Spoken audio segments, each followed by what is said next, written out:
Halloween horror story. Melissa Chen had always loved Halloween. The decorations, the candy, the costumes, the perfectly acceptable excuse to embrace the macabre for one night a year. But after what happened on Halloween night in 2019, she would never celebrate the holiday again. It started innocently enough. Melissa and her boyfriend Jake had been invited to a Halloween party at an old Victorian mansion on the outskirts of Salem, Massachusetts. The invitation had come from Jake's college friend, Marcus, who'd recently purchased a property and wanted to show it off with a proper Halloween celebration. The house has history, Marcus had said over the phone, his voice carrying an edge of excitement.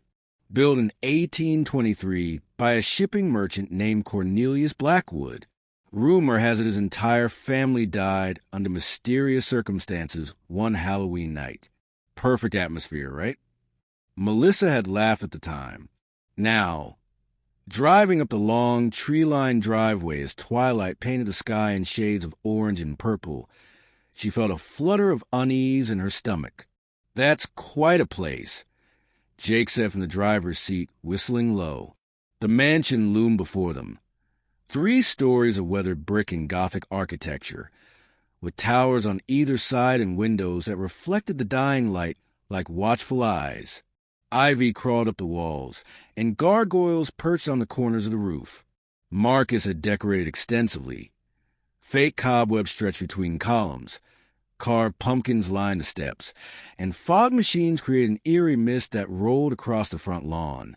"It looks like something from a horror movie," Melissa said, adjusting her witch costume. Jake was dressed as a werewolf, complete with fur and prosthetic claws. "That's the point, babe. It's Halloween. Come on, it'll be fun." Inside, the party was already in full swing. About 30 people in elaborate costumes filled a grand foyer and spilled into adjoining rooms. A DJ was set up in what had once been a ballroom, music pulsing through vintage speakers. The house had been minimally renovated. Marcus clearly favored the authentically creepy aesthetic. Original fixtures remained. Crystal chandeliers covered in dust, antique furniture pushed against walls, portraits of stern-faced people from centuries past. Marcus greeted them enthusiastically, dressed as a Victorian gentleman in a top hat and tails. "Melissa, Jake, welcome to Blackwood Manor. What do you think?" "It's incredible," Melissa said, though something about the house made her skin prickle. The air felt heavy, oppressive, despite the crowd and music. "Wait until you see the 3rd floor," Marcus continued. "Original nursery, servants' quarters, and this amazing library. I've kept it closed off tonight.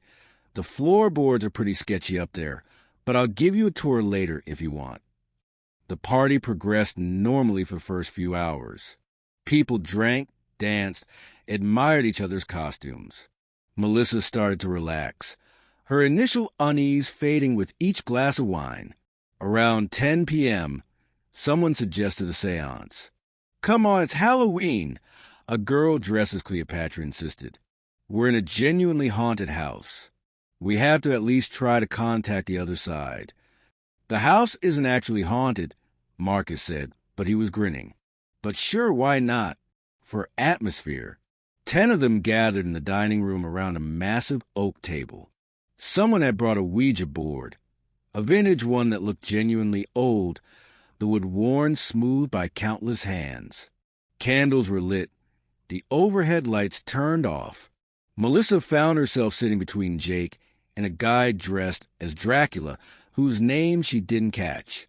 "Everyone put your fingers on the planchette," Cleopatra instructed, suddenly taking the séance very seriously. "We need to invite any spirits present to communicate with us." "This is ridiculous," Jake whispered to Melissa, but he placed his fingers on the planchette anyway. "Is anyone here with us?" Cleopatra asked in a solemn voice. For a long moment, nothing happened. Then the planchette began to move. Melissa felt it clearly, a deliberate pull beneath her fingertips, sliding across the board with purpose. Several people gasped. The planchette moved to yes. "Oh my God," someone whispered. "Who's moving it?" Jake demanded, looking around the circle suspiciously. "No one," Cleopatra said, her face pale. "I can feel it pulling." "Can't you?" Melissa could. It felt like invisible hands were guiding the planchette, and the sensation made her stomach churn. "What is your name?" Cleopatra asked. The planchette moved again, spelling out letters. Cornelius. Marcus's face went white. "That's not funny. Who's doing this?" "No one." Cleopatra insisted. "I swear I'm not moving it." "What do you want, Cornelius?" Cleopatra continued, her voice shaking now. The planchette moved faster. RVNG.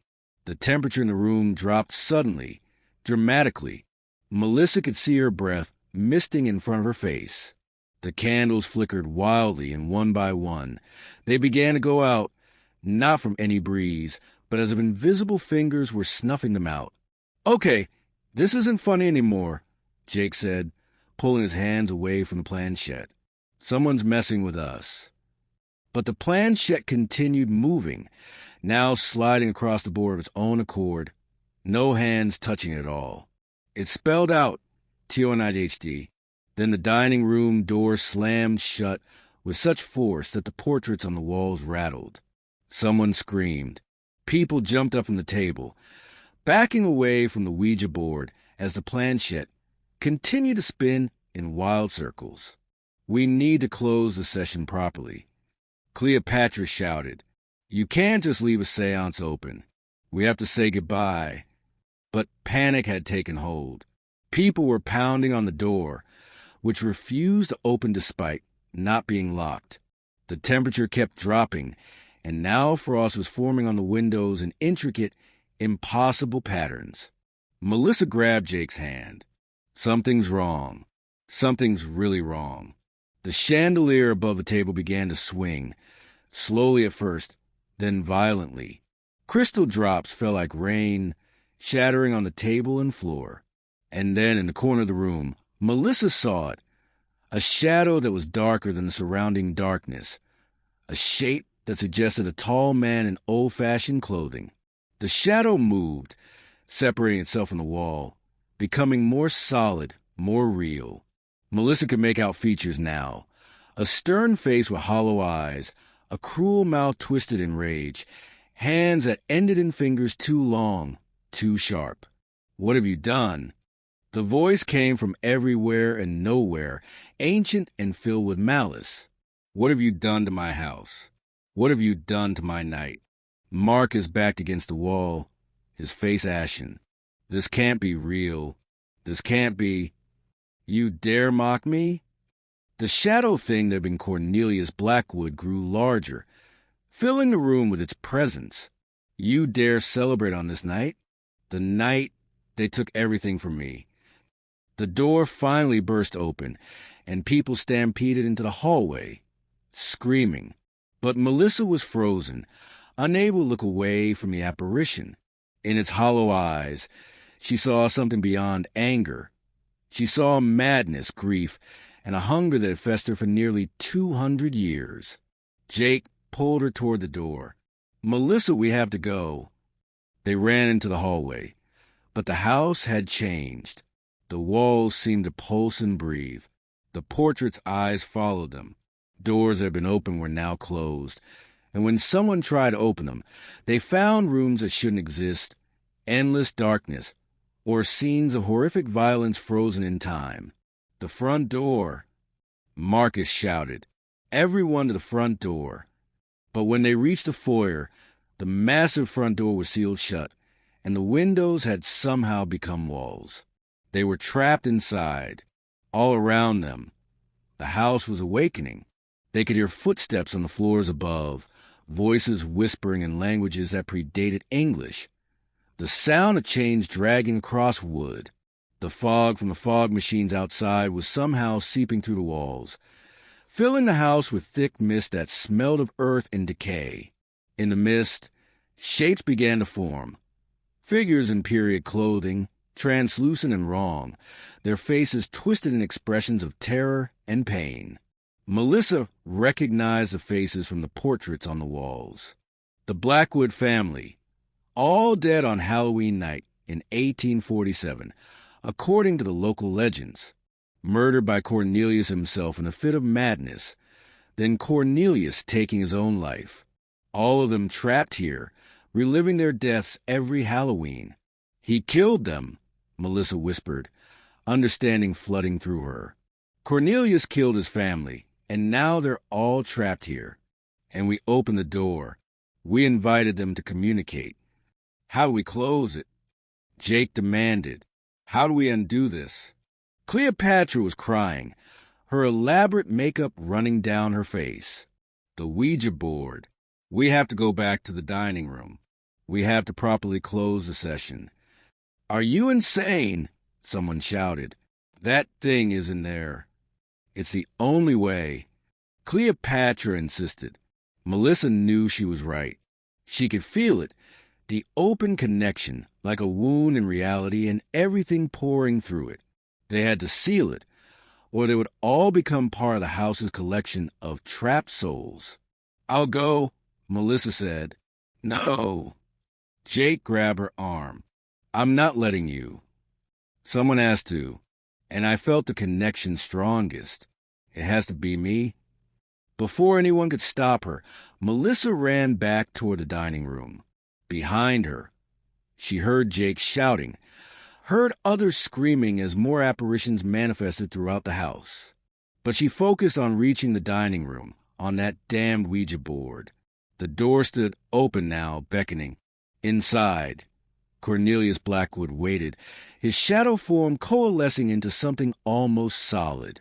The Ouija board sat on the table, the planchette still spinning.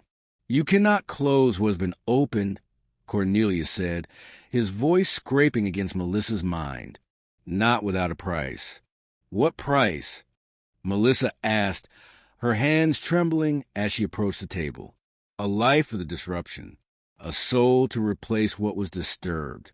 That is the law of this night, of this house." Melissa's mind raced. A life, a soul.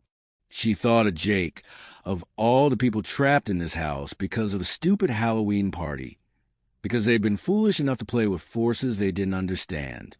"Take me," she said, placing her hands on the planchette. "I open the door. I'll close it. Take me, but let everyone else go."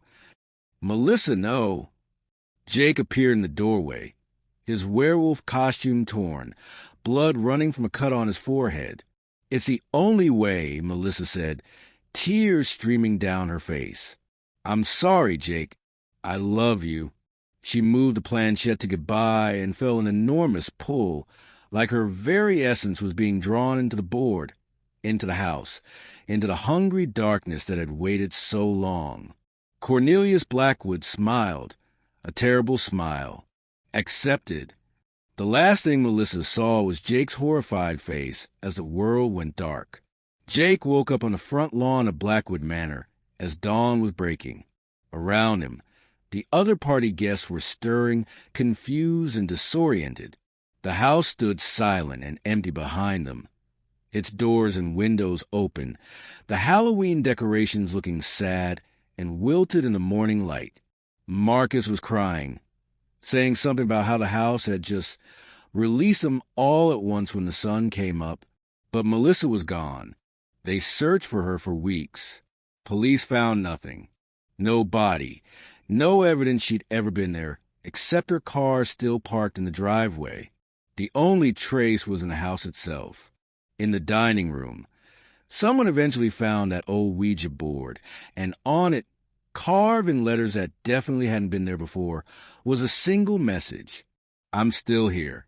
I'll always be here. Happy Halloween." Marcus sold the house immediately, but buyers reported strange occurrences.